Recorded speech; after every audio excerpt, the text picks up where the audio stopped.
Friends आपण भिडियोर thumbnail देखिकी ही जानीपारुथिबे ए video मु कौन बतेवाकू जाउछि। आज ए कॉलेज स्टूडेंट आज ए पेरेंट्स आपण जानिवा दरकार। You must watch this video. What is the actual reality of a college degree मु एही वीडियो रे रिवील करिवि।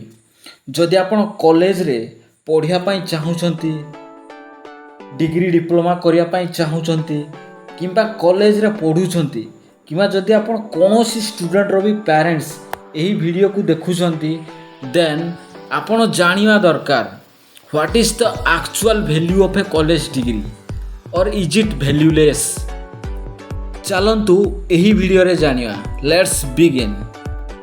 आजिका डेट रे लोक निजर 10-15 लाख टंका प्राइवेट कॉलेज रे लगे दियंती just for a degree. But आजिका टाइम रे जो इंडस्ट्रियल स्किल्स रो दरकार अछि हाई डिमांड इन मार्केट ताहा आपन को पाखरे नाही। लेट सपोज आपण इलेक्ट्रिकल इंजीनियरिंग करिसेंती बट गोटे बोर्ड ठीक से फिट करि पारु नाहंती, फैन टे भलो से इंस्टॉल करि पारु नाहंती। आपण मेकानिकल इंजीनियरिंग करिसेंती बट गाड़ी रो रिपेयरिंग करि पारु नाहंती, गोटे कंप्यूटर रे वायरस ताको फिक्स करि पारु नाहंती। आपण एमबीए करिसेंती बट प्रैक्टिकली जने अननोन लोक को सेल्स क्लोज करि पारु नाहंती। आपण केवल डिग्री पछरे दाउछंती, you don't have practical knowledge. सेथि पई आपण बड़ बड़ डिप्लोमा डिग्री कले मध्य जॉब पाउ नाहंती। That is the main reason. एइटा मु कहिबिनी कि आपणकर भूल, एइटा हम एजुकेशन सिस्टम रो भूल। डिग्री करिवार अछि करो, डिप्लोमा करिवार अछि करो, इट्स इम्पोर्टेंट बट एहा सहित जहाँ इंडस्ट्री रो रिक्वायरमेंट से अनुसार निजे को अपग्रेड न करिवा, न्यू न्यू स्किल न सिखिवा, दैट इज रॉन्ग। कारण माइक्रोसॉफ्ट प्रति वर्ष गोटे न्यू ऑपरेटिंग सिस्टम नहीं कि आछि, इंटेल प्रति वर्ष गोटे न्यू ऑपरेटिंग सिस्टम नहीं कि आछि, एप्पल रो प्रति वर्ष गोटे न्यू टेक्नोलोजी रो सहित गोटे न्यू फोन आछि। सेथि पई आपन को न्यू न्यू स्किल रो दरकार पड़िबो बट आपनकर स्कूल कॉलेज रे आपन को सेई 80 मसिया रो 90 मसिया रो सेम नॉलेज दिया जाउछि जहा कि आउटडेटेड हे गलानी, जहा कि वैल्यू फॉर नथिंग। मु अगेन कहि रखुछि, मु कहारो अगेंस्ट रे नुहो, I am not in against.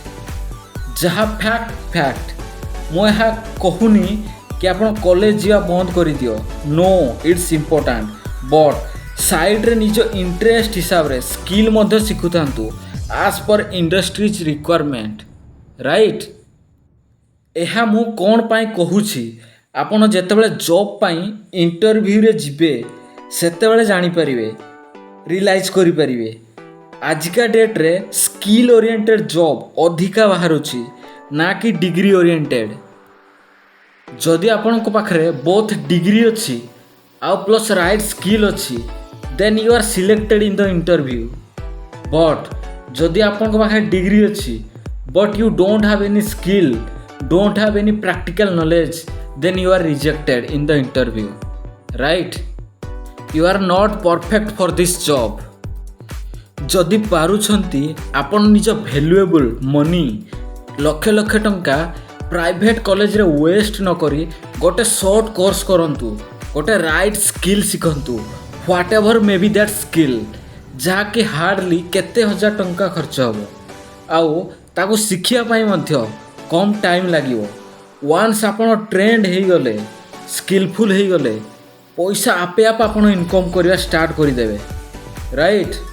I hope मु जहाँ कहूँ आपण बुझी पारुथिबे। जदि कौनसी भी स्किल अच्छी ना आपण को पाखरे, डिग्री थाउ कि न थाउ आपण केबे भी बेकार रहिबेनी। But sad reality is that आम देशर अधिका पढ़ा लिखा अधिका डिग्रीधारी बेसी बेकार अछंती। Nowadays educated people are more unemployed and unsuccessful in life than uneducated or less educated. जो डिग्री वाला निशा चढ़ी आपण को माइंड रे, take it lightly, mainly focus on learning skill. Skill is everything, my friend. Degree without skill is worthless, is valueless, but its opposite. Skill without degree can be adjustable, have some value. Try to understand this line. Be a skillful person, my dear friend. So, the consequence of this video is no skill, no job.